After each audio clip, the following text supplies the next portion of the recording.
Pozdrav ljudi na svijetu, na planeti Zemlji. Šta bi se dogodilo kada bi ljudi nestali sa planete Zemlje? Kada bi svi ljudi nestali u jednom trenutku. Kako bi bilo lijepo kad bi recimo političari nestali.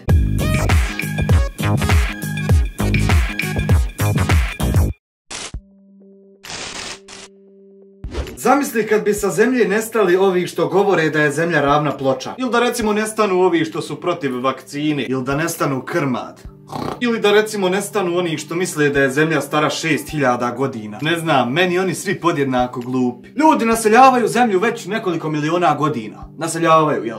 Sad neki nastanjuju, neki nakućuju. Zavisi jel imaju stan ili kuću. Sad neki nažalost naseljavaju Bosnu, a neki na sreću naseljavaju Švicarsku, Njemačku, Norvešku, jel? Što ba uvijek pričaš protiv Bosne? Što mrziš Bošnjake ba jebut? Ako mislimo o našoj planeti kao o jednom živom biću, ona bi se jednog dana mogla otarasiti ljudi kao nekog dosadnog gosta. Znaš kad ti neko dođe u goste pa naporan, brate, možda bi ti šta i sa ženom, možda bi hajmo mi ženom leć, možda bi gosti išli kući.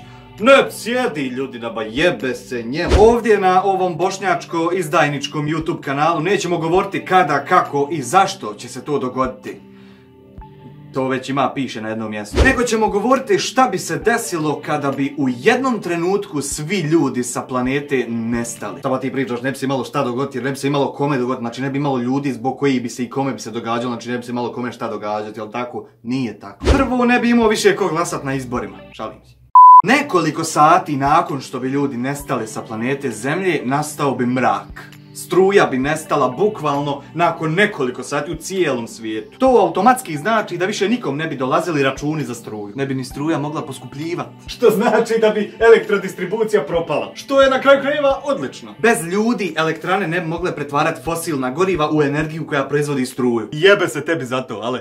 Bilo bi još nekoliko mjesta koja bi neko vrijeme imala struju. Mjesta koja se napajaju recimo solarnim putem. Ili putem vjetrenjača. Ali svejedno bez ljudske snage i kontrole ovo bi potrajalo samo nekoliko dana ili mjeseci. Ili eto hajmo reći možda čak i godinu dana. Eto haj rećemo godinu. Ali nakon što sva energija u potpunosti bude iskorištena, cijeli svijet bi se pretvorio u mrkli mrak.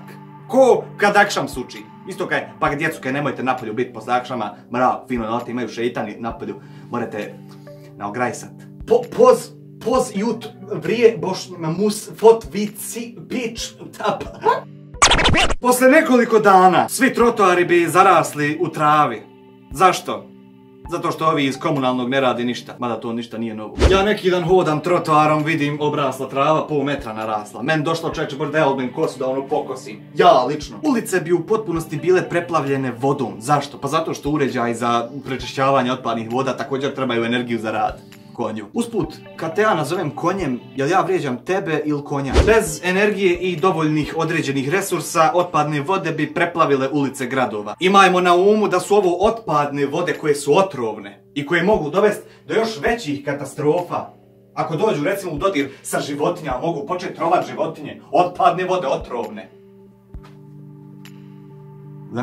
Zamisli ovi iz SDA dođu u dodir sa takvim vodama. Zamisli te ljepote. Naše životinje koje smo uzgajali, kao što su recimo perad, stoka, krmad, bi počele izumirati od gladi jer se ne bi imao ko brinuti o njima. Životinje koje nisu naučene kako da love ne mogu sebi pribaviti hranu, te bi takve vrste kroz nekoliko dana također počele izumirati. Nisu oni ko mi, brate, pa dodeš fino u Konzum, uzmeš onu korpu, fino pa kupiš sebi, ne znam, paklo kobasica, kantu kajmaka, školjku jaja. Također bi izumrle sve životinje koje su zatvorene unutar kaveza u zoološkim vrtovima. Izumrle bi i vrste čije postojanje zapravo ovisi o ljudskom postojanju, kao što su žohari, neke vrste glista i slično. Nešto mi njih naročito i nije žao. Poslije nekoliko sedmica, divlji životinjski nagon bi se probudio u većim psima.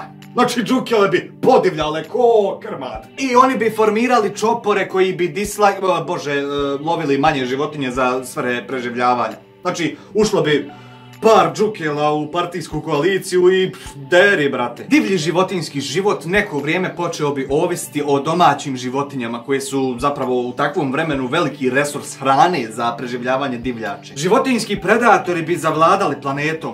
Znači nove stranke, dečko, nema više kriminala u vlast. Dok bi se preživjele domaće životinje počele učiti lovu i divljem načinu preživljavanja. Nakon mjesec dana sve opasne i otrovne hemikalije koje su bile kontrolisane od strane ljudi bi bile ispuštene u nebo u gasovitom stanju.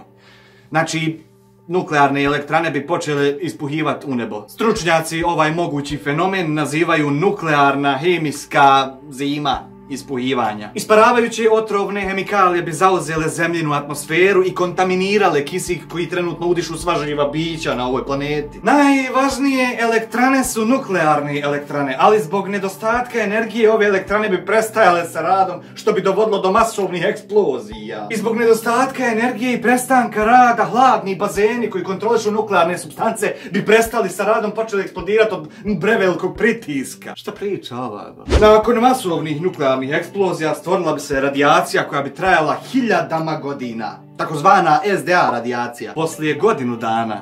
Šta se dešava nakon godinu dana? Normalno, istekle su sve markice u zdravstvenim knjižicama. Naravno, istekle su i sve zdravstvene knjižice jer nije imao ko ovjeravat, nema ljudi. Umjetni sateliti koje su ljudi smjestili u zemljinu orbitu ostali bi bez goriva i počeli bi padati na zemlju. Manji sateliti bi pri takvim padovima vjerovatno bili spaljeni pri samom ulasku u zemljinu atmosferu, dok bi oni veći padali nekontrolisanim brzinama i na neodređena mjesta jer nema ljudi koji bi kontrolisali njihove padove. 25 godina nakon nestanka ljudi, biljni život bi se počeo mijenjati na bolje. Zbog nestanka ljudi. Sva vegetacija bi se vratila u početno stanje. Stanje u kojem je bila prije nekoliko miliona godina prije postanka ljudi. Jedino bi u Bosni i dalje bilo isto. Što pričaš protiv Bošnjaka, čovječ?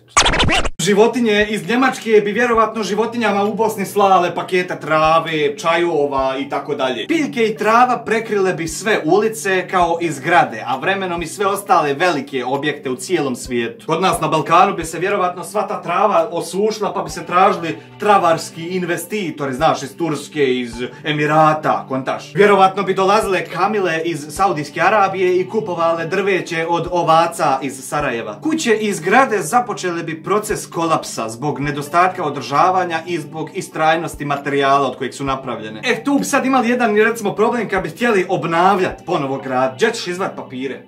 Ćeš izvat papire, brate, niđe niko ne radi, ni u Cipsu, ni na birovu, ni u opštini, svi pomrli za šalterima. Također, zbog nedostatka održavanja, pustinjski pijesak bi prekrio određene gradove. Ljudski domovi bi se masovno počeli raspadati 25 ili 30 godina nakon nestanka ljudi, zbog također nedostatka održavanja. Jer bez energije i potrebnog održavanja, građevinske strukture bi bile oslabljene i dovedene do raspadanja. Posle 300 godina, Zemlja bi postala životinjski svijet. Životinje bi uspostavile svoju hijerarhiju i svoj način života. Način koji su životinje oduvijek imale u svojoj slobodi i prirodi. Dok bi recimo životinje sa Balkana vjerovatno i dalje pričale kako se sve to dogodilo prije 300 godina.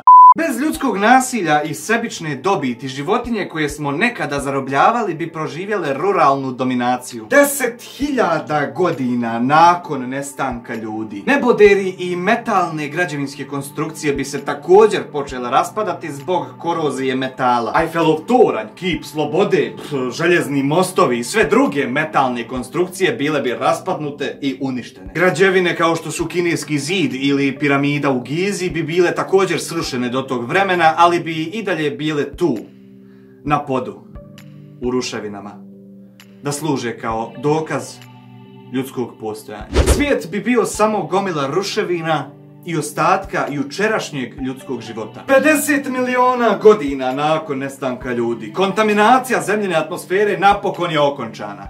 Također, SDA isto više nije na vlasti. Zemljina atmosfera ponovo bi bila čista kao što je bila čista prije pojave ljudskog života. Slobodna i čista od zagađenja i štetnih supstanci. Vidljivost na planeti bi također bila čišća zbog nedostatka tvari i zagađenja. Nebo bi bilo plavo, ptice bi pjevale, rijeke bi tekle, miris trave u oblaci. Vrati se u realnost. Nismo nestali, valja nam posao. SDA je i dalje na vlasti. Krmad i dalje postoji, ništa se nije poboljšalo. Ništa.